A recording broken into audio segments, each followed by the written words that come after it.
A millionaire abandoned his ex-girlfriend and her unborn child for his career. Years later, he went to the police and confessed. The late afternoon sun bathed the streets of Chicago in a golden hue, but Sarah barely noticed. Her steps were brisk, yet measured, weaving through the relentless tide of city dwellers who brushed past her without a glance.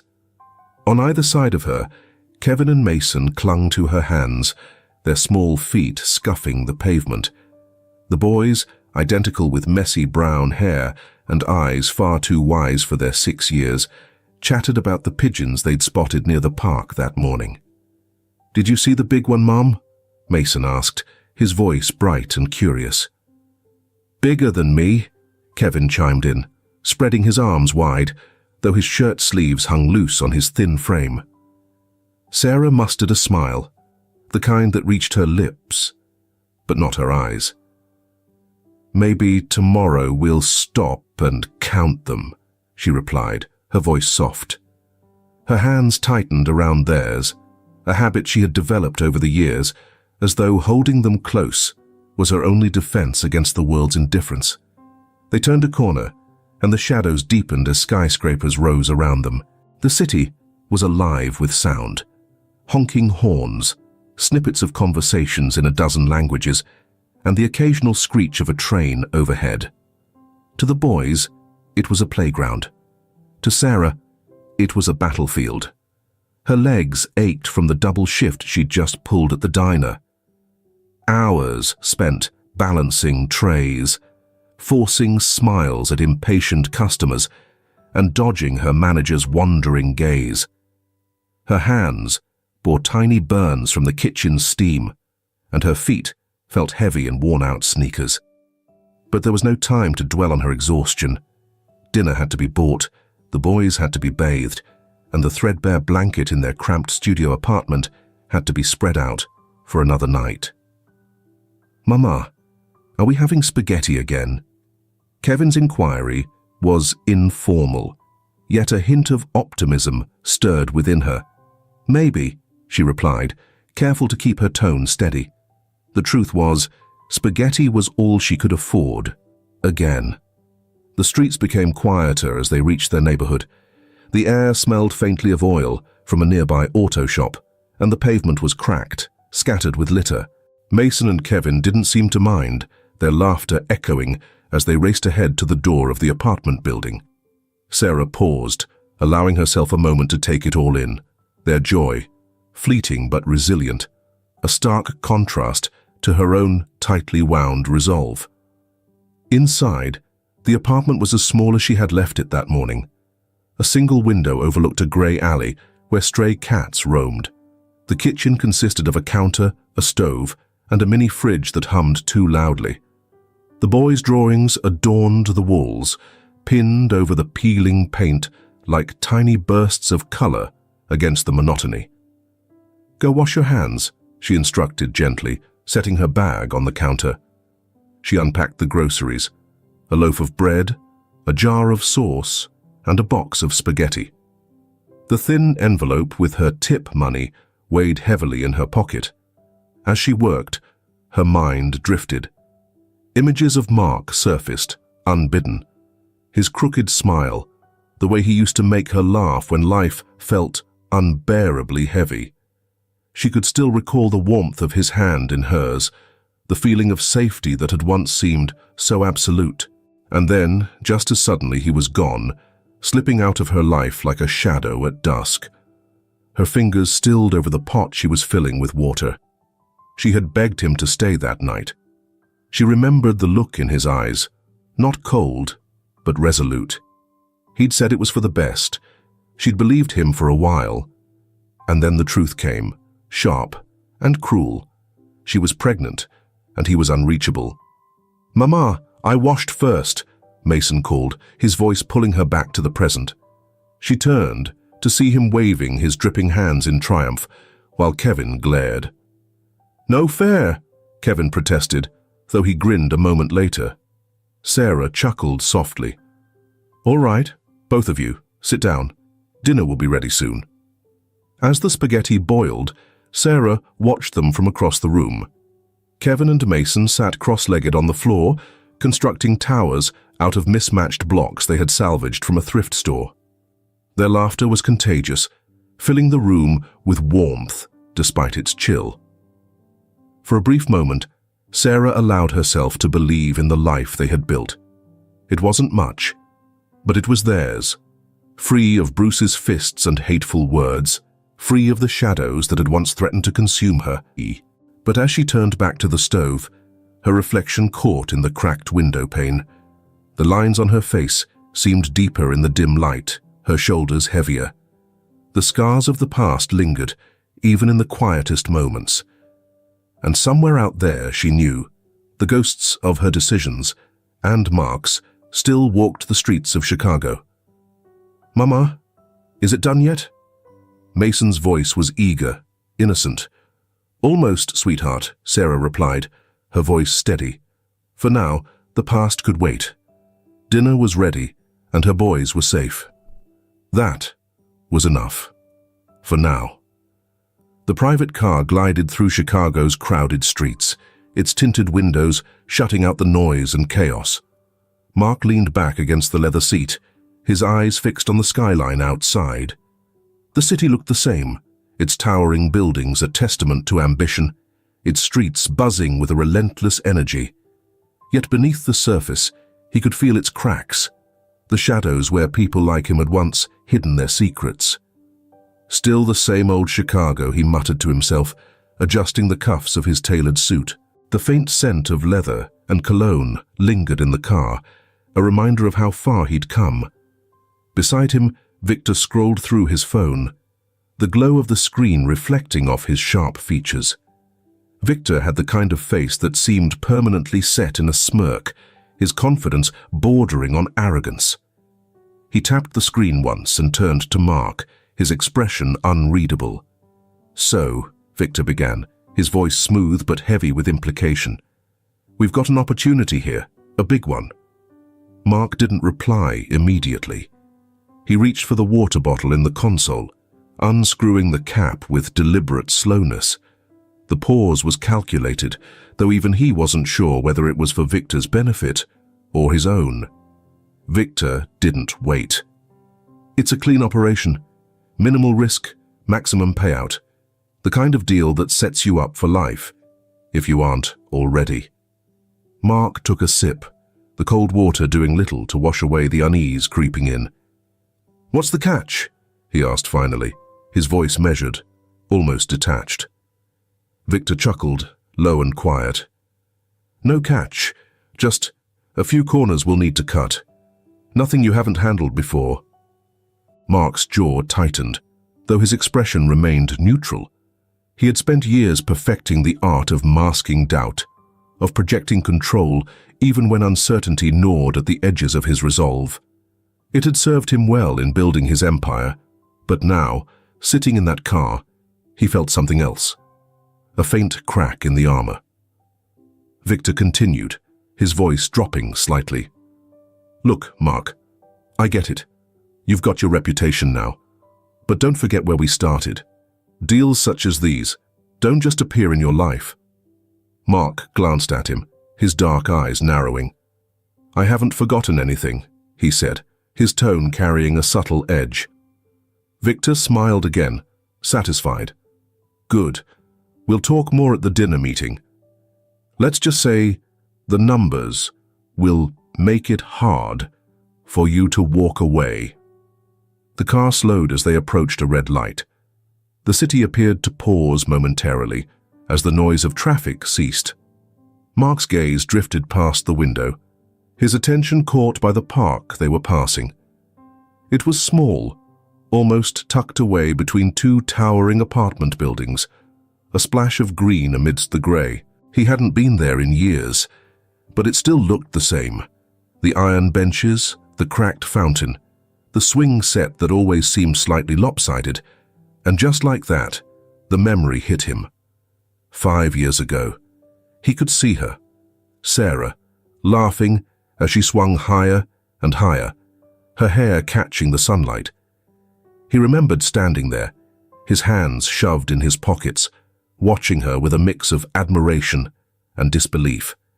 She had been so full of life then, her joy so effortless, but the memory shifted, darkened. He could also see the night he walked away, the way her voice had trembled, the tears she tried to hide, the weight of his decision pressing down on him even now, years later. "Mark?" Victor's voice cut through his thoughts, sharp and impatient. Mark blinked, the image of Sarah fading as the car lurched forward again. "What? You good?" Victor asked, his brow furrowing slightly. "You look like you've seen a ghost." "I'm fine," Mark replied quickly, his tone colder than he intended. He adjusted his tie, using the motion to mask his discomfort. "Just thinking." Victor shrugged, seemingly uninterested. "Well, don't think too hard. We've got big things ahead." Mark nodded absently, though his mind was far from Victor's plans.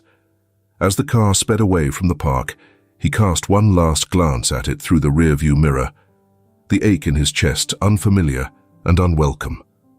The city loomed around him, its lights beginning to flicker on as dusk settled in. He had everything he'd ever wanted: wealth, power, respect. But as the shadows deepened, he couldn't shake the feeling that something was missing. Or maybe someone. For the first time in years, Mark allowed himself to wonder. What if he had stayed? The thought lingered as the car pulled up to the restaurant, its polished facade a stark contrast to the park he'd just left behind. Victor stepped out first, already switching gears, his phone pressed to his ear. Mark followed, straightening his jacket as he stepped into the world he had built. One deal, one choice at a time. But as the doors closed behind him, the image of Sarah refused to fade, her laughter echoing faintly in the back of his mind. The rain began as a whisper against the pavement, barely noticeable at first. By the time Mark's car approached the heart of the city, it had turned into a steady drizzle, blurring the sharp edges of Chicago's lights. The windshield wipers moved rhythmically, clearing streaks of water that distorted the world outside. Mark leaned forward slightly, resting his elbow on the edge of the car door, his gaze distant. Victor had left him at the restaurant earlier, his parting words a sly reminder of the decision that loomed. But Mark wasn't thinking about Victor. His thoughts drifted to the park they had passed hours ago, to a memory of Sarah that refused to let go. The car slowed at an intersection. Mark glanced up absently, his eyes catching movement on the corner of the street. At first, it was just another group of pedestrians huddling under umbrellas, their faces obscured by the dull glow of streetlights. But then, he saw her. Sarah. She stood near the curb, her coat damp and clinging to her frame, her dark hair curling slightly in the rain. Beside her, two young boys clutched her hands, their faces turned up toward her as they spoke. Mark's heart stopped. He sat up straighter, his eyes narrowing as he took in the scene. The boys were twins, no mistaking it. They shared the same unruly hair, the same sharp eyes. Something about the set of their jaws, the curve of their expressions, felt eerily familiar. The light turned green, and the car rolled forward. Mark twisted in his seat, craning his neck for another look. The boys turned toward each other, laughing at something, their voices drowned out by the hum of the city.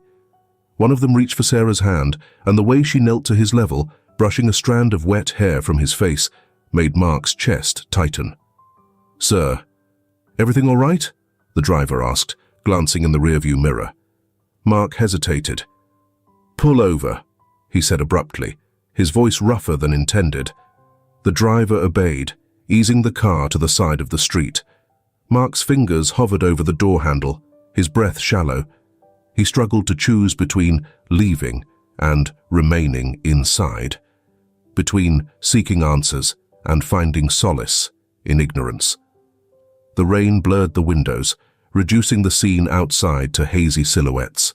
By the time Mark made his decision, it was already too late. A bus roared past, blocking his view. When it cleared, the corner was empty. Sarah and the boys had disappeared into the city, leaving only the ghost of their presence. Back in his penthouse that night, Mark stood by the floor-to-ceiling window, his hands shoved deep into his pockets. The city sprawled below him, a sea of lights that seemed impossibly far away. He stared out at it, but his reflection in the glass was what held his attention. He barely recognized the man staring back. The suit, the polished shoes, the immaculate hair, it all felt like a mask. Beneath it was something else, someone else. Someone who had once walked hand in hand with a woman, who laughed too loudly, who had trusted him even when she shouldn't have. Mark closed his eyes, and there she was again. Sarah sat on the swing, her hair swaying as she tipped her head back and allowed the sunlight to caress her face. Sarah, sitting across from him at the diner where she worked, her eyes sparkling as she teased him about his terrible taste in coffee, and then the memory he hated most. Sarah, on the night he left her, standing in the doorway with tears streaming down her face. He had told her it was for the best, that she would be better off without him. She had begged him to stay, her voice breaking, but he had turned and walked away. Mark's jaw clenched as the old guilt resurfaced, sharp and unforgiving. He had been a coward. At the time, he had convinced himself that leaving was the only way to protect her, from the danger of his choices, from the consequences he knew would follow. But now, years later, he saw it for what it was: abandonment. His gaze drifted to the whiskey glass on the table beside him. He picked it up, but didn't drink, the amber liquid trembling as he gripped it tightly. Those boys, he had seen it in their faces, hadn't he? The curve of their cheekbones, the tilt of their smiles. It wasn't just familiarity, it was blood. Mark set the glass down with a heavy thud, his decision crystallizing in the silence of the room. He couldn't let this go. Not again. He pulled out his phone, scrolling through his contacts until he found the private investigator he had used years ago. His thumb hovered over the name for a moment before he pressed call. When the voice on the other end answered, Mark's reply was steady, almost cold. "I need you to find someone for me." After all the time, he felt something other than regret. He felt purpose. The diner was loud with the clatter of dishes and the murmur of conversations, the kind of white noise that filled the gaps in people's lives. Mark stepped through the door, his presence immediately drawing glances. He didn't fit here. The tailored suit, polished shoes, and an air of quiet authority marked him as someone who didn't belong. But Mark barely noticed. His gaze swept the room, searching. And then he saw her. Sarah stood behind the counter, wiping her hands on her apron as she exchanged a smile with an elderly man at the register. Her hair was tied back in a loose knot, a few strands falling over her face, and her eyes held a tiredness that hadn't been there before. She looked older, but not in a way that diminished her. If anything, the years had only added a kind of quiet resilience to her features. Mark's heart thudded heavily in his chest. He hadn't prepared for this moment, hadn't thought about what he would say. But now there she was, just a few steps away, and for a moment, all he could do was stare. "Excuse me, sir," a waitress brushed past him, her tray loaded with coffee cups. The movement jolted Mark out of his stupor. He cleared his throat and approached the counter, his footsteps muted against the tiled floor. "Sarah." She froze at the sound of her name, her shoulders stiffening. Slowly, she turned, her eyes meeting his. For a second, there was nothing. No recognition, no reaction. And then, like a storm gathering, her expression hardened. "What are you doing here?" she asked, her voice low but sharp. Mark's lips parted, but no words came. Up close, he could see the faint lines at the corners of her eyes, the way her fingers tightened around the rag she held. He swallowed hard. I didn't expect to find you here." Her laugh was short, bitter. "Funny, I wasn't expecting you at all." Before he could respond, a voice piped up from the booth nearest the counter. "Mum, Mason took my fries." Mark turned his head instinctively, his breath catching when he saw them. The twins. Kevin was glaring at his brother, who grinned mischievously while shoving a fry into his mouth. They were identical, yet somehow distinct. The same messy brown hair, the same bright eyes, but Kevin's expression was more serious, while Mason's was full of mischief. "They're yours," Mark said softly, the words slipping out before he could stop them. Sarah's jaw tightened. "Don't," she warned, her voice trembling. "Not here." Mark stepped closer, his voice lowering. "Sarah, She cut him off. "What do you want, Mark? After all these years, why now?" His chest tightened at the raw anger in her voice. But beneath it, he heard something else. Hurt. "I was unaware," he uttered, his voice barely rising above a whisper. "About them. About any of it." Sarah's laugh was humorless, cutting. "Of course you didn't. You left before you could." Her words struck him sharply, leaving him momentarily speechless. He glanced at the boys again, his mind spinning. He hadn't been ready for this, for the undeniable proof of his past staring back at him. "They look like you," he said finally, the words spilling out before he could stop them. "They're not just yours," Sarah shot back, her voice rising slightly. A few customers turned to look, but she ignored them, her focus fixed on him. "They're mine. I raised them. I stayed when you didn't." Mark opened his mouth to respond, but before he could, a small voice broke through the tension. "Mom? Who's that man?" Both adults turned to see Kevin standing by the counter, his head tilted in curiosity. Mason appeared a moment later, his eyes flicking between Mark and Sarah with interest. Sarah knelt down, her hands resting on Kevin's shoulders. "Just, an old friend, sweetheart. Go sit back down. I'll be there in a minute." Kevin hesitated, glancing at Mark again. "Okay," he said slowly, before turning and dragging Mason back to the booth. Mark watched them go, his throat tight. They're incredible," he said, his voice unsteady. "They had to be," Sarah replied coldly, straightening up. She crossed her arms over her chest, her gaze piercing. "Look, whatever this is, whatever you're doing here, just leave us out of it." Mark shook his head. "I can't, not this time." Sarah's eyes flashed with anger. "You don't get to come back now, Mark. You don't get to walk in here and act like you care." "I do care," he said, his voice firm, despite the emotions swirling inside him. "I made a mistake, Sarah, a terrible mistake. But I'm here now, and I need to make it right." Her laughter was bitter, her eyes bright with unshed tears. "You can't just fix this, Mark. You don't get to erase the years you weren't here." The twins' laughter broke the tension, Mason tipping a bottle of ketchup too far, and Kevin groaning in exasperation. Sarah turned toward them, her shoulders sagging. "I don't have time for this," she said, her voice quieter now. "Go, Mark, please." Mark hesitated, but the weight of her words held him in place.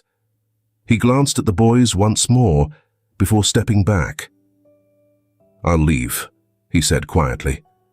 "But this isn't over." He turned and walked out of the diner, the sound of their laughter trailing behind him. Mark felt something break inside him, something he wasn't sure he could repair. The park was quiet in the early hours of the evening, the sinking sun casting long shadows across the worn playground equipment. Mark stood near a cluster of trees, his hands buried deep in the pockets of his coat. He wasn't sure what he was waiting for, perhaps a glimpse of the life he had walked away from. From his vantage point, he could see Kevin and Mason playing near the swings, their laughter carrying on the cool breeze. Sarah sat on a nearby bench, her arms crossed tightly, a paperback forgotten in her lap, as she kept a vigilant watch on her sons. She looked so far removed from the carefree woman he had once known, and yet to him, she was still unmistakably Sarah. Mark's throat tightened as he watched Kevin crouch to tie Mason's shoelace. There was a seriousness in the boy's expression that reminded him too much of himself, a gravity that didn't belong on someone so young. "Why are you hiding?" Mark froze, the voice cutting through his thoughts like a sharp knife. He turned to see Kevin standing a few feet away, his hands planted on his hips, his head tilted in curiosity. Mason lingered behind him, peeking out from the edge of the tree with a mischievous grin. "I wasn't hiding," Mark said carefully, his voice even. "Just watching." "Watching us?" Kevin's eyes narrowed, his tone carrying a note of suspicion far beyond his years. Mark hesitated, then nodded. "Yes. You two seem busy." Mason giggled. "Kevin said you were following us, like a spy." Kevin frowned at his brother, then turned back to Mark, his expression softening only slightly. "Are you a spy?" Mark crouched down to their level, the corners of his mouth twitching into a faint smile. "Not a spy, just someone who's trying to figure out how to talk to you." Kevin studied him for a long moment before shrugging. "You can just talk. It's not hard." Mark chuckled softly, but the sound was tinged with nerves. "Maybe not for you." "Mom says—" "People should be honest," Mason chimed in, stepping closer. "Are you honest?" Mark felt the weight of the question settle over him. "I'm trying to be," he said, his voice quieter now. Before Kevin could reply, Sarah's sharp voice cut across the park. "Kevin, Mason, get back here." The boys turned toward their mother, but Mason lingered, glancing back at Mark with wide, curious eyes. "Are you going to talk to Mom too?" Mark straightened, brushing his coat. "That's the plan." Mason grinned. "Good luck. She's mad at you." Kevin rolled his eyes and grabbed his brother's hand, dragging him back toward the bench. Mark followed at a distance, his heart pounding as Sarah's gaze locked on him. "Didn't I tell you to stay away?" she said, her voice low but simmering with frustration. She stood, crossing her arms as Mark approached. "I wasn't trying to cause trouble," he replied, glancing toward the boys. They had settled on the bench, seemingly engrossed in a game of rock, paper, scissors. "I just wanted to see them, to see you." Sarah scoffed. "You saw us. Now what?" Mark exhaled slowly. "Let me try, Sarah. Please. I know I don't deserve it, but I want to be in their lives. I need to be." "They don't need you," she shot back. "They've been fine without you." "They shouldn't have had to be," Mark said, his voice tightening with emotion. "I made a mistake. I let my fear control me. But I'm here now, and I want to fix it." Sarah stared at him, her expression unreadable. For a moment, it looked as though she might argue, but instead, she turned toward the boys. "What do you think?" she asked, her tone clipped. Kevin glanced up, his brow furrowing. "I think he's okay," he said carefully. "He's not a spy." Mason beamed. "He's funny." Sarah sighed, her shoulders sagging. "Fine. You get one chance, Mark. Don't make me regret it." Over the next few days, Mark made good on his word. He took the boys to the park, helped Kevin with his spelling homework, and even let Mason teach him how to play a card game that made absolutely no sense. It was awkward at first. Mark didn't know how to bridge the gap of years that stretched between them, but the boys, in their own innocent way, made it easier. Sarah, however, remained wary. She watched him closely, her walls firmly intact. When he stumbled over Mason's questions about why he had left or hesitated when Kevin asked where he lived, her eyes would narrow, her silence heavy with doubt. Late one evening, as the boys slept on the couch after an impromptu movie night, Sarah confronted him. "Why did you leave, Mark? Don't give me the easy answer. Please provide me with the truth." Mark hesitated, the weight of his past pressing against his chest. "It wasn't because I didn't care," he began slowly. "It was because I cared too much. There were things happening, dangerous things. I thought I was protecting you." "By abandoning us?" she snapped, her voice a sharp whisper. He nodded, his gaze falling. "I thought it was the only way."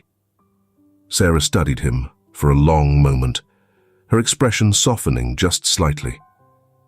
"If you want to stay in their lives, Mark, you'll have to do better than that." Mark looked at her, a flicker of determination in his eyes. "I will. I promise." The rhythmic hum of the car engine filled the silence between them as Mark drove Sarah and the boys home. Kevin and Mason were in the back seat, their heads bent together as they debated the finer points of a superhero movie they'd watched earlier. Their laughter and chatter were a welcome distraction, but Mark's focus remained on the woman sitting stiffly in the passenger seat. Sarah hadn't said much since they left the park. Her arms folded tightly across her chest as she stared out the rain-speckled window.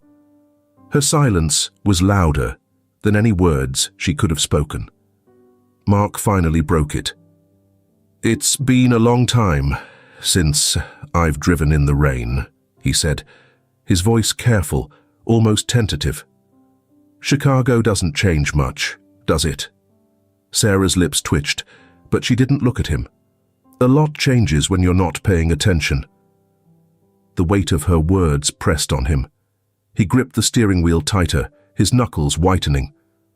"I came back," he said quietly. "Years ago. After everything. I heard you'd gotten married. I thought—" He trailed off, unsure how to finish. Her head turned sharply, her eyes narrowing. "You thought what? That I'd moved on? That it was easier to stay away because you'd convinced yourself I didn't need you anymore?" Mark flinched at the edge in her voice, but didn't deny it. "I thought I'd ruined your life enough." Sarah let out a bitter laugh. "You think that was all on you? Mark, when you left, I had nothing. My family. They didn't care about what I wanted. They only cared about saving face. I begged them to let me stay, but they pushed me into marrying Bruce." The name hung in the air like a curse. Mark didn't recognize it, but the way Sarah said it made him uneasy. "He knew I was pregnant," she continued, her voice growing steadier, colder. "And for a while, I thought maybe he could overlook it. Maybe he'd be kind. But Bruce wasn't that kind of man. He hated me for what I was carrying. And when the twins were born, he hated them too." Mark felt something twist in his gut. "Sarah, I ran," she cut him off, her gaze fixed out the window. "One night, after he—" Her voice faltered, and she shook her head. "I couldn't stay. I couldn't let him hurt them. So, I packed what little I had and left. We've been on our own ever since." The boys' laughter from the back seat cut through the heavy silence, a painful reminder of what Sarah had endured to protect them. Mark swallowed hard, the guilt settling deep in his chest. "I didn't know," he said hoarsely. "How could you?" Sarah shot back, her voice sharp again. "You weren't there." The car stopped in front of Sarah's building, its facade worn, but sturdy. Mark turned off the engine but didn't move. "I can't undo what I did," he said quietly, "but I want to make it right. I need to." Sarah opened her door and stepped out, leaning back to unbuckle Mason's seatbelt. "You don't just get to decide that now," she said over her shoulder. "You don't get to swoop in and act like you're their father." Her words stung, but Mark knew she was right. He followed them inside, helping Kevin carry a bag of groceries Sarah had picked up earlier. The boys ran ahead, their voices echoing through the small apartment as they debated bedtime snacks. Sarah lingered by the kitchen counter, her expression unreadable. Mark stood nearby, unsure whether to stay or go. The tension was broken by the buzz of his phone. He glanced at the screen, his stomach sinking when he saw Victor's name. "Important call?" Sarah asked, her tone laced with suspicion. Mark hesitated before stepping toward the door. "I'll take it outside." Her eyes followed him, narrowing as he left. On the other side of the thin wall, Mark's voice was low, but strained. "I told you, Victor. I'm not interested." Sarah's heart sank as she leaned closer, her curiosity overcoming her better judgment. "You don't have a choice." Victor's voice was muffled, but unmistakably sinister. "Unless you want all those skeletons in your closet dragged into the light." Mark's reply was clipped. "Stay away from them." "Then you know what to do," Victor countered before the call ended. Mark stepped back inside, his expression grim. He froze when he saw Sarah standing there, her arms crossed and her gaze burning into him. "Who's Victor?" she demanded, her voice low but trembling with anger. Mark ran a hand through his hair, the weight of the moment bearing down on him. "It's complicated." "Complicated?" Sarah's voice rose. "You just brought my kids back into your life and now you're tangled up in something dangerous? Are you kidding me?" "I'm trying to protect you," Mark shot back, his own frustration bubbling over. Sarah shook her head, her expression hardening. "No, Mark. You don't get to do this. You don't get to bring your mess into their lives. I want you out. Do you hear me? Stay away from us." Her words cut deeper than he thought possible, but Mark nodded, the fight leaving him. "I promise." Sarah turned away, her shoulders shaking as she tried to hold back tears. Mark hesitated for a moment longer before leaving, the door clicking softly behind him. One more time, Sarah found herself staring at the shadows he left behind. Can you forgive someone who abandoned you in your time of despair like Sarah is doing? If so, leave a comment saying pizza. Otherwise, write sandwich below. Thank you very much, everyone. Mark sat on the edge of the hotel bed, his elbows resting on his knees as he stared at the floor. The room was sterile, muted beige walls, a desk piled with untouched takeout containers, and a suitcase half opened in the corner. It wasn't home. He didn't have a home anymore. Not in Chicago. Not anywhere. The weight of the day pressed heavily on him. Sarah's anger continued to resonate in his ears, sharp and justified. He'd expected resistance, but not the depth of her pain, not the quiet desperation in her voice when she told him to leave. He had hurt her in ways he was only beginning to understand. Mark rubbed his temples, his thoughts swirling. He had spent years building a life that felt bulletproof. Money, power, influence. Yet now, sitting alone in a rented room, none of it mattered. For the first time, he saw his empire for what it was. Fragile, hollow. He pulled out his phone and scrolled through his messages. Several from Victor glared back at him, each more menacing than the last. Clock's ticking, Mark. We both know you don't have a choice. Tick-tock. Mark exhaled sharply and tossed the phone onto the bed. Victor had always been a formidable adversary, but this time his threats were truly potent. Victor made it clear that if Mark didn't comply, he would reveal everything, including the illicit agreement that had financed his initial breakthrough and the deceit he'd concealed under the guise of legitimacy. Worse, Victor would go after Sarah and the boys. The idea shivered through Mark's body. He stood and began pacing the room, his mind racing. He couldn't let Victor drag him back into that world. Not again. But cutting ties wouldn't be easy. Victor wasn't the type to let go without a fight. Mark stopped at the window, his reflection barely visible against the backdrop of the city's lights. He thought of Kevin and Mason, their innocent laughter, the way they had looked at him with cautious curiosity. He thought of Sarah, her walls high and impenetrable, yet still laced with traces of the woman he had fallen in love with years ago. He couldn't run this time. He wouldn't. The consequences of running had already scarred too many lives. If Victor wanted a fight, then Mark would give him one. But he would do it on his terms. The first sign of Victor's retaliation came the next morning. As Mark left the hotel to grab coffee, he noticed a car idling across the street. A man in the driver's seat, dark sunglasses, a cigarette dangling from his lips, watched him intently. Mark kept walking, his pulse quickening, but the car didn't move. By the time he returned, there was a message waiting for him at the front desk. The receptionist handed it over hesitantly, her eyes darting away when she saw Mark's expression darken. It was a single sheet of paper, folded neatly. Inside was a photo of Sarah and the boys at the park, taken the day before. The words scrawled beneath it made Mark's stomach churn. You know what to do. Mark crumpled the paper in his fist, his jaw tightening. The message was clear. Victor wasn't just watching him. He was watching them. The stakes had officially risen. That night, Mark sat at the desk in his hotel room, a pad of paper in front of him. He wrote names, dates, places, everything he could remember about Victor's network, the deals they had struck, the people they had hurt.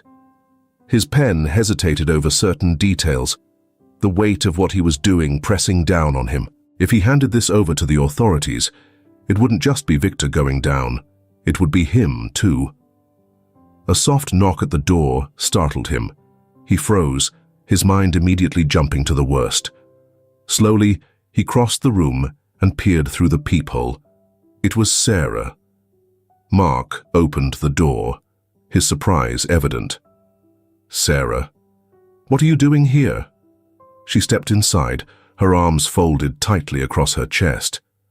"Don't read into this," she said quickly. "I didn't come to forgive you. I came to warn you." Mark frowned, closing the door behind her. "Warn me about what?" "I saw the car outside my building," she said, her voice low. "And I know it's because of you." Mark's chest tightened. "Sarah, Save it," she interrupted, her eyes flashing. "I don't want excuses. I want you to fix this. Whatever you've gotten yourself into, you need to end it. Do you understand me?" Mark nodded, his throat dry. "I'm trying." "Try harder," she snapped. "Because if anything happens to my boys because of you, Mark, I will never forgive you." Her words hung in the air, heavy and final. For a long moment, they simply stared at each other, the silence between them crackling with tension. Then, without another word, Sarah turned and walked out, the door clicking shut behind her. Mark stood there, his hands clenched at his sides. He had made his choice. Now, he had to see it through, no matter the cost. The quietness of the night was unnerving, a hint of something simmering beneath the surface. Sarah's apartment lights glowed faintly against the dark Chicago skyline. Inside, Kevin and Mason were sprawled on the living room floor, coloring superheroes onto sheets of paper, their giggles breaking the silence. Sarah stood by the kitchen counter, pouring tea with deliberate slowness. Her gaze flicked to the window every few moments, her unease gnawing at her. Mark's warnings and Victor's shadowy presence had been a constant weight since their tense conversation days ago. Her thoughts were interrupted by the crunch of gravel outside. The sound was faint, but enough to pull her attention. She moved toward the window and parted the curtains just enough to glimpse the street below. Two black SUVs idled at the curb, their tinted windows betraying nothing. Her pulse quickened. The knock at the door came a moment later, sharp, insistent. "Boys, go to your room," Sarah said, her voice low but firm. Kevin looked up, confused, but her expression brooked no argument. "Mom?" Mason asked, clutching his crayon. "Now!" she snapped, and the twins scrambled to obey, their small feet thudding down the hall. Sarah moved toward the door, every muscle in her body taut. She grabbed the baseball bat she kept near the wall, her grip tightening as she peered through the peephole. A man in a suit stood there, his stance too casual, too rehearsed. "Miss Harper," he called, his voice smooth. "We just want to talk." She didn't reply, her heart hammering in her chest. Another knock, harder this time. "Open the door, or we'll make this a lot less pleasant." Before she could respond, there was a sudden roar of an engine from down the street. Tires screeched, and headlights blazed as Mark's car careened around the corner, skidding to a halt directly in front of the building. The man at the door turned, startled, as Mark leapt out, his face a mask of fury. "Get away from the door," Mark shouted, charging toward the man. The other men in the SUVs reacted instantly, spilling out with grim faces and weapons visible under their jackets. Mark didn't hesitate, tackling the man nearest the door before he could reach for his gun. The two fell to the ground in a tangle of limbs. "Sarah, grab the boys and get out," Mark yelled, his voice raw with urgency. Sarah didn't need to be told twice. She bolted down the hallway, throwing open the door to the boys' room. Kevin and Mason stood frozen, their eyes wide with fear. "Come on, we have to go," she said, grabbing their hands and pulling them towards the fire escape. Behind her, the sound of a scuffle intensified.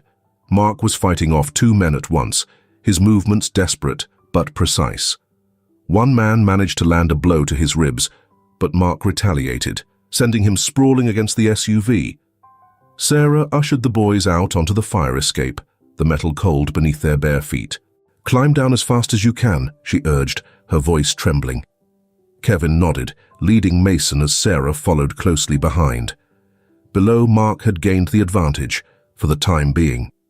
He scrambled into the driver's seat of his car, throwing the door open for Sarah and the boys. "Get in!" he shouted. The boys tumbled into the back seat, Sarah right behind them. Mark didn't wait for her to close the door before he slammed on the gas, the tires screeching as they sped away. The SUVs roared to life behind them, their headlights glaring in the rearview mirror. Mark's jaw clenched as he swerved through the narrow streets, his grip on the wheel tight enough to turn his knuckles white. "Mark, they're catching up," Sarah cried, glancing back at the looming vehicles. "I understand," he uttered through clenched teeth. His eyes darted to the side streets, calculating their chances. "Hold on." He yanked the wheel sharply, sending the car careening down a side alley. The narrow passage barely allowed enough room, and the scraping sound of metal against brick filled the air as the car scraped the wall. The SUVs hesitated at the entrance to the alley, but only for a moment. They followed, their engines roaring. "Why are they doing this?" Kevin asked, his voice small and terrified. "Because of me," Mark admitted, his voice thick with regret. "But I won't let them hurt you. I promise." The alley opened into a larger street, and Mark floored the gas, weaving between late-night traffic. Horns blared and headlights flashed, but he didn't slow down. As they neared the edge of the city, Mark spotted a construction site up ahead. He turned sharply, the car bouncing over uneven ground.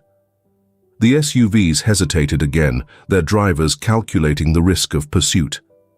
Mark didn't wait to see what they decided. He slammed the brakes, the car skidding to a stop behind a stack of concrete barriers. "Out," he barked.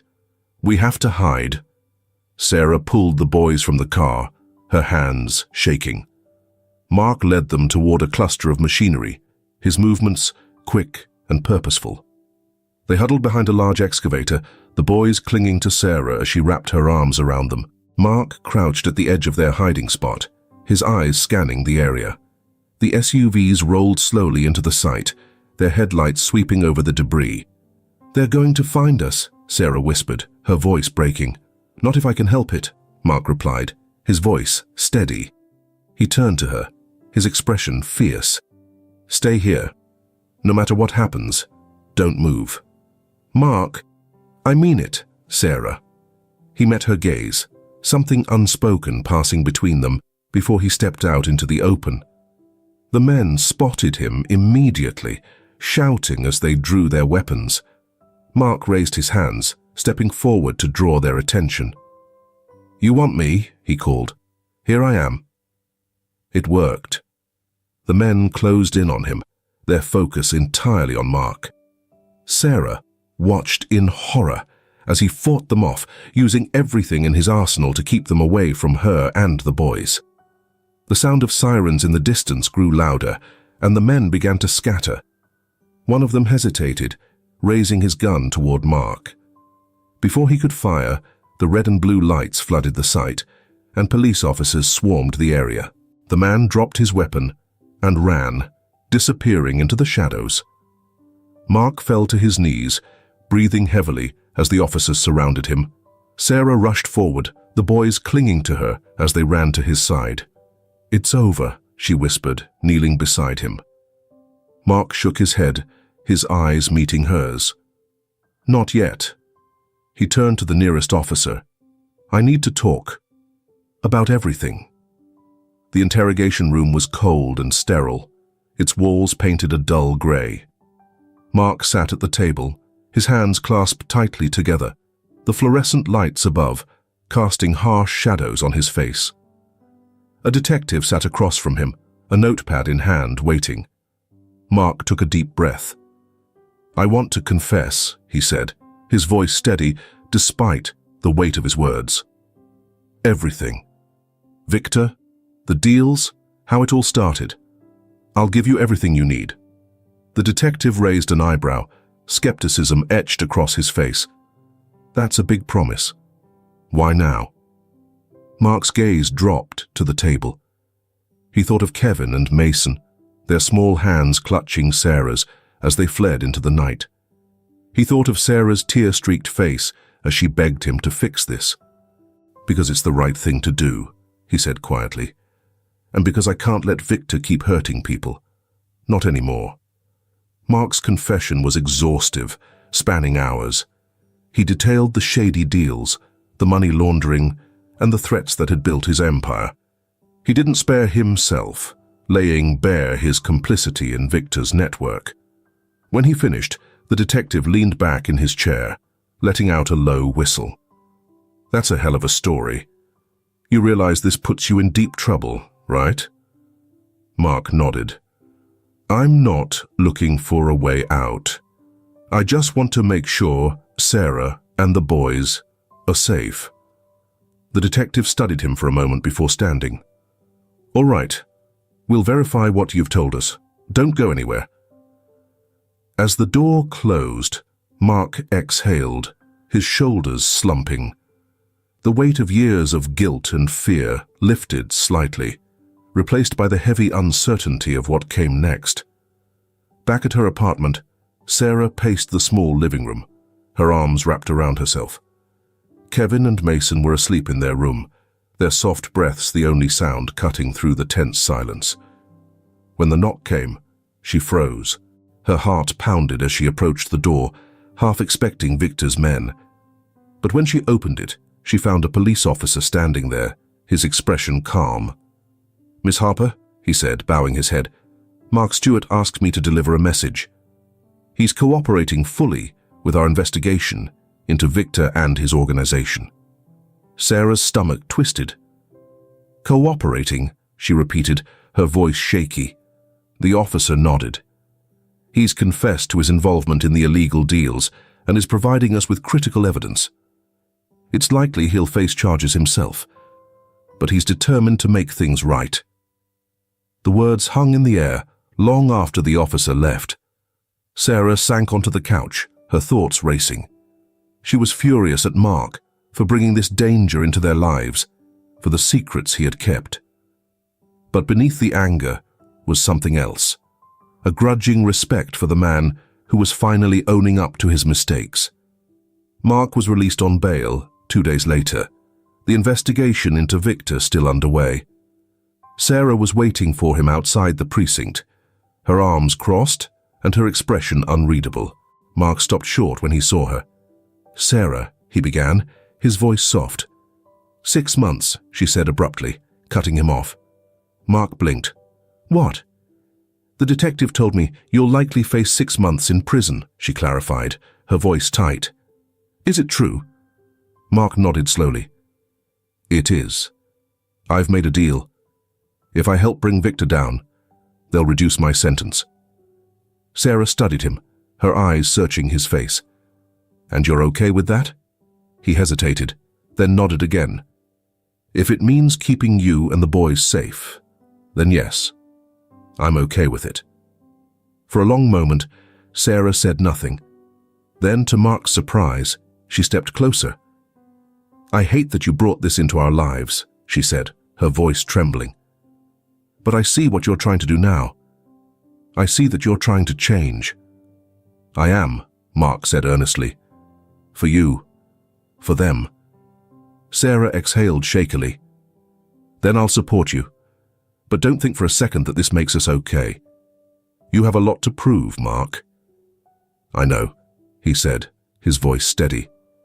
And I will. The months that followed were tense, but hopeful. Mark stayed close to Sarah and the boys, helping with homework, cooking meals, and sharing quiet moments that slowly chipped away at the walls Sarah had built around herself. Kevin and Mason grew closer to him, their initial caution giving way to trust. Mark cherished every moment with them, knowing his time with them was limited. When the day of his sentencing arrived, Sarah and the boys stood in the courtroom, their presence a quiet show of support. Mark met Sarah's gaze as the judge read the verdict, 6 months in prison with the possibility of early release for good behavior. As he was led away, Mark glanced back at his family. Sarah's expression was resolute, her hand resting on Kevin's shoulder as Mason clung to her side. It wasn't forgiveness, not yet, but it was a beginning. Finally, Mark felt a sense of redemption. The first month without Mark felt heavier than Sarah had anticipated. The quiet moments in the apartment, once a reprieve from the chaos of the world, now seemed oppressive. Yet she didn't have the luxury to dwell on her feelings. There were bills to pay, meals to cook, and 2 boys who depended on her to keep their world intact. Using what remained of Mark's assets, Sarah found a delicate balance. She paid off their debts, set aside a modest savings, and ensured Kevin and Mason had what they needed for school and everyday life. She still worked at the diner, but for the first time, there was a sense of stability, a fragile, tentative kind of peace. The boys missed their father, though they didn't say it outright. Kevin channeled his emotions into his schoolwork, his once reluctant attitude toward homework shifting into quiet determination. Mason, ever the more expressive twin, would often ask, "When is Dad coming back?" His tone was casual, but his eyes carried a longing that Sarah couldn't ignore. To keep their connection alive, Mark wrote weekly letters. Each one was carefully penned, filled with stories about his life in prison and his dreams for the future. He avoided the darker truths of his environment, choosing instead to share the lessons he was learning and the ways he was changing. The letters often included small handwritten notes addressed specifically to the boys, encouraging Kevin to keep up his hard work and telling Mason how much he missed his jokes. Sarah read the letters late at night after the boys had gone to bed.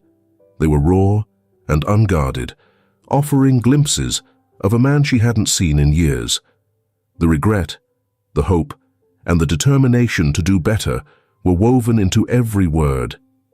Against her better judgment, she found herself softening, the anger she had clung to slowly giving way to something she didn't yet dare name.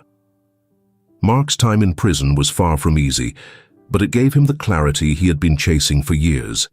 Without the distractions of his former life, he was forced to confront the man he had become and the one he wanted to be.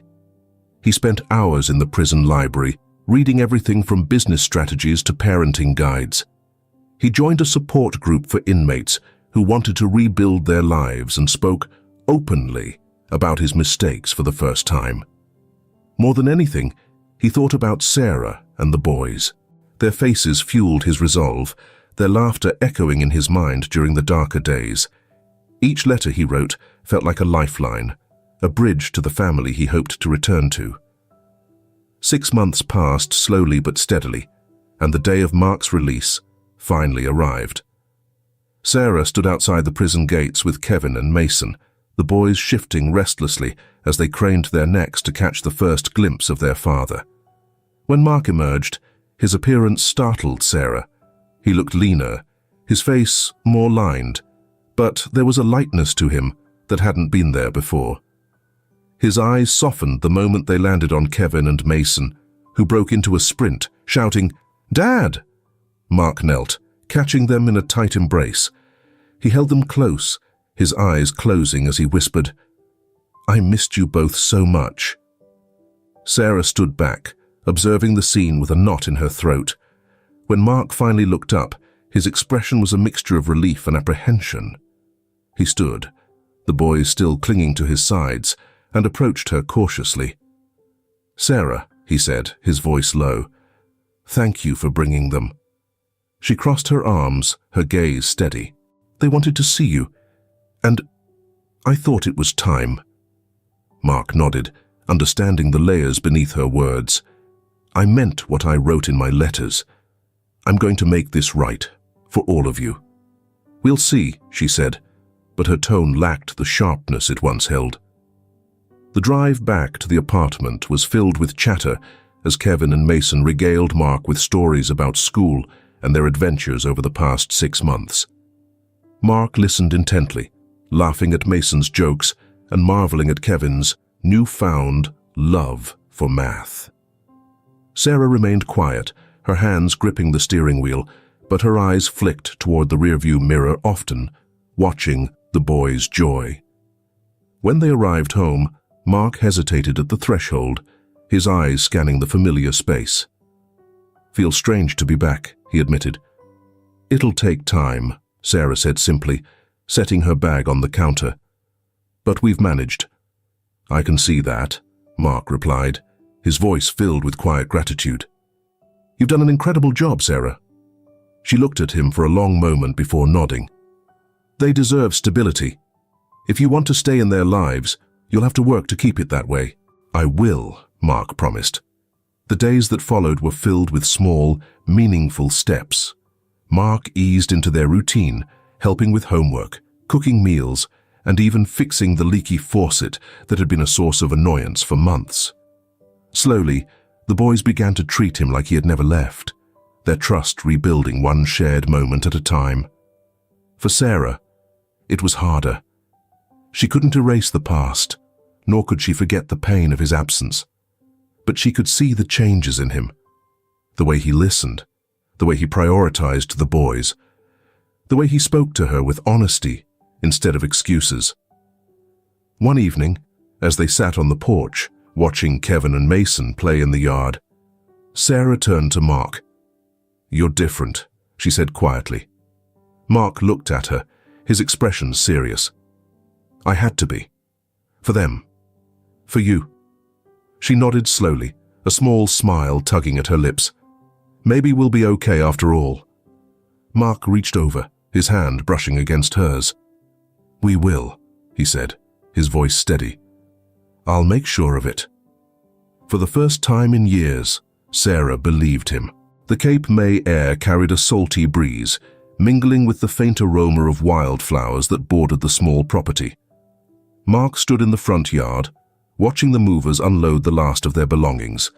The quaint house behind him, painted a soft blue with white shutters, was nothing like the sterile luxury he once sought.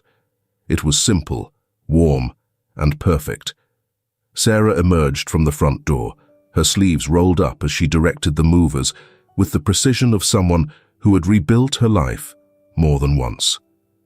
Kevin and Mason darted around the yard, chasing each other with a soccer ball, their laughter filling the air. "This is the last of it," Sarah said, as she approached Mark, brushing a strand of hair from her face. "I still can't believe we did this." Mark smiled, his gaze shifting to the boys. "It feels right, doesn't it? A fresh start." She nodded, her eyes scanning the house and the small lot that would soon become a restaurant and hotel. "It does." The initial weeks in Cape May were filled with a flurry of activities. The family worked tirelessly to renovate the property, transforming the once dilapidated house into a cozy bed and breakfast with a small restaurant attached. Kevin and Mason helped in their own ways, carrying paint cans and picking wildflowers to decorate the tables. Mark found a kind of peace he hadn't known was possible. Each day brought challenges, but they were tangible, honest, and shared. He spent hours sanding wooden floors, repairing loose shingles, and learning the intricacies of running a small business. Sarah, with her sharp mind and knack for organization, handled the logistics with ease. Together, they created something that was wholly theirs. The restaurant quickly became a local favorite. Mark and Sarah collaborated closely in the kitchen, refining recipes and warmly welcoming guests despite their personal struggles. Kevin and Mason became fixtures of the place, charming customers with their youthful energy as they delivered drinks or folded napkins. One evening, after the last table had been cleared and the kitchen scrubbed clean, Mark and Sarah stepped out onto the porch. The moon hung low over the horizon, casting a silvery glow over the yard. Kevin and Mason were chasing fireflies, their laughter echoing against the gentle crash of waves in the distance. Mark handed Sarah a cup of tea, the steam curling into the night air. She took it with a quiet, "Thank you," her gaze fixed on the boys. "They're happy here," she said after a moment. "Really happy." "So am I," Mark admitted, his voice soft. He turned to her, his expression thoughtful. "I didn't think I'd ever deserve this." Sarah looked at him, her eyes searching. "You've worked hard for it, Mark. We all have." He nodded, the weight of her words settling into his chest. "Do you think they'll remember the hard times? What we went through?" Sarah smiled faintly. "Maybe, but they'll remember how we came through it. Together." Mark reached for her hand, his touch tentative. When she didn't pull away, he held it firmly, the warmth of her palm grounding him. "Thank you, Sarah," he said, his voice low, "for giving me this chance, for believing in me." She turned to face him fully, her expression softening. "It wasn't easy," she admitted, "and there are still things I haven't forgotten. But I see you now, the man you're becoming, and that's enough." They sat together in comfortable silence, their hands entwined as they watched Kevin and Mason collapse into the grass, breathless from their play. The boys' laughter was a melody that carried on the breeze, blending with the sound of waves crashing in the distance. As the moon climbed higher into the sky, Mark leaned back in his chair, a contented smile tugging at his lips. "We made it," he said quietly. Sarah glanced at him, her own smile mirroring his. "We did." The camera pans out, capturing the small family framed by the soft glow of the porch light. The house stands as a testament to their resilience, its windows glowing warmly against the dark Cape May sky. The laughter of Kevin and Mason fades as the scene shifts to the wide expanse of the ocean, the waves endless and full of promise. Together, they had built something more than a home. They had found peace, hope, and the strength to dream again. And this time, they knew they were exactly where they were meant to be. If this film touches your heart, leave your mark with a like, and don't forget to subscribe to our channel to explore more meaningful stories with us. Share your feelings with us, and tell us your own stories. Every word you share is a building block that helps create our strong and enduring community. Together, we'll create a warm space where everyone can share and connect. Finally, Don't miss the incredible stories coming your way soon.